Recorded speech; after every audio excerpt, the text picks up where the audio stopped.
Hello అండి, నమస్తే. Welcome back our channel Suji kitchen recipe. ఈరోజు మన ఛానల్లో ఇన్స్టెంట్గా ప్రిపేర్ చేసుకునే చక్కటి స్నాక్ ఐటమ్ స్వీట్ బోండాలు చేసి చూపిస్తాను. ఇవి పిల్లలకైతే చాలా బాగా నచ్చుతుందండి. ఈ బోండా కోసం మైదా పిండి కూడా వాడాల్సిన అవసరం లేదు. చాలా హెల్తీగా ప్రిపేర్ చేసుకోవచ్చండి. రుచి అయితే చాలా బాగుంటాయి. బియ్యం పిండి పెసరపప్పుతో చాలా తొందరగా ప్రిపేర్ చేసుకునే ఈ స్నాక్ ఐటమ్ ఎలా చేయాలి ఇప్పుడైతే చూసేయండి. ఈ స్వీట్ బోండా కోసం ముందుగా ఒక అరకప్పు వరకు పెసరపప్పు తీసుకోండి. ఈ అరకప్పు పెసరపప్పుని ముందుగానే ఒక గంట సేపు వరకు నానబెట్టుకోవాలి. నేను ముందుగానే ఒక గంట వరకు నానబెట్టానండి. నానబెట్టిన తర్వాత చూడండి, మనకి ఒక గంట సేపు అయితే మనకి పప్పు చాలా మెత్తగా నానిపోతుంది. ఇప్పుడు ఈ వాటర్ అంతా కూడా తీసేసి ఒక మిక్సీ జార్ తీసుకొని ఈ పెసరపప్పు అంతా కూడా మిక్సీ జార్లో వేసుకోండి. ఇప్పుడు ఇందులోకి ఒక 4 ఇలాచీలు వేసుకోండి. మంచి ఫ్లేవర్ కోసం ఇలాచీలు వేసిన తర్వాత మెత్తగా గ్రైండ్ చేసుకోండి.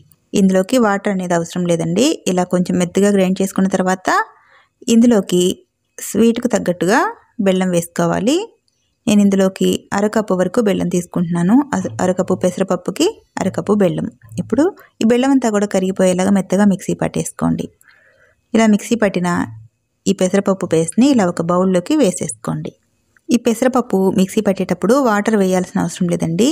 బెల్లంతోనే మనకి పప్పు అంతా కూడా మెత్తగా నలిగిపోతుంది. ఇలా లిక్విడ్ లాగా వచ్చేస్తుంది. వాటర్ అనేది అసలు వేయకుండా ఇలా మిక్సీ పట్టేసుకోవాలి. ఇప్పుడు ఇందులోకి బియ్యం పిండిని యాడ్ చేసుకుందాం. బియ్యం పిండి వచ్చేసి పెసరపప్పు తీసుకున్న కప్పుతోనే 1.5 కప్పు వరకు తీసుకుంటున్నాను. అరకప్పు పెసరపప్పుకి 1.5 కప్పు వరకు బియ్యం పిండి, 1/2 కప్పు బెల్లం. కరెక్ట్గా టేస్ట్ సరిపోతుందండి.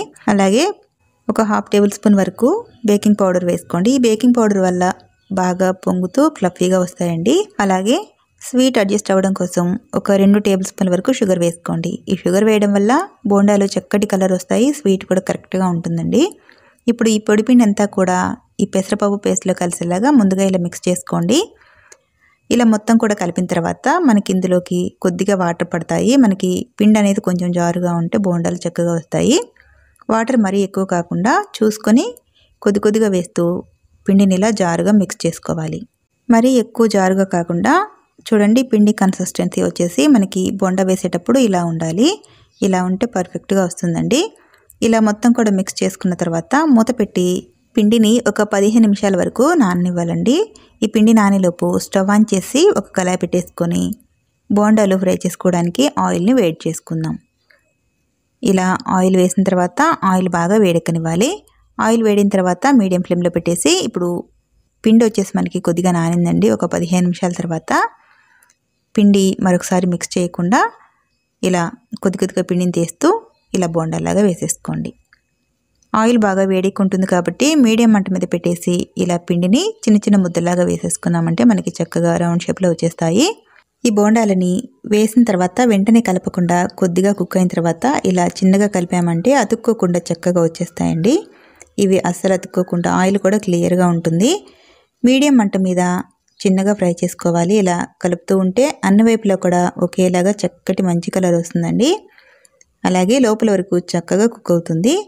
ఇలా మంచి గోల్డెన్ కలర్ వచ్చిన తర్వాత తీసుకొని ఒక ప్లేట్లో పెట్టేసామంటే ఎంతో టేస్టీగా ఉండే స్వీట్ బోండా రెసిపీ రెడీ అయిపోతుంది. మిగిలినవన్నీ కూడా ఇదే విధంగా ఫ్రై చేసుకున్నారంటే చాలా టేస్టీగా పిల్లలకి ఎంతో ఇష్టపడే చక్కని snack item sweet bonda ready అయిపోతుంది. చూడండి ఎంత కలర్ఫుల్గా వచ్చాయో. ఇన్స్టెంట్గా అప్పటికప్పుడు ప్రిపేర్ చేసుకోవచ్చండి. మైదాతో పని లేకుండా హెల్దీగా ఇలా స్నాక్ ఐటమ్ చేసుకోవచ్చండి. పిల్లలకి ఎంతో బాగా నచ్చుతుంది ఈ స్వీట్ బోండా రెసిపీ. చూడండి, లోపల వరకు చక్కటి కలర్ వచ్చింది. చాలా ఫ్లఫీగా ఉన్నాయి. మీరు కూడా ఈ ప్రాసెస్లో ఈ స్వీట్ బోండా రెసిపీని హెల్దీ వేలో ట్రై చేసి రెసిపీ ఎలా వచ్చిందో కామెంట్ చేయండి. వీడియో నచ్చితే ఒక లైక్ చేసి మరికొంతమందికి షేర్ చేయండి. Subscribe to my YouTube channel. Thank you.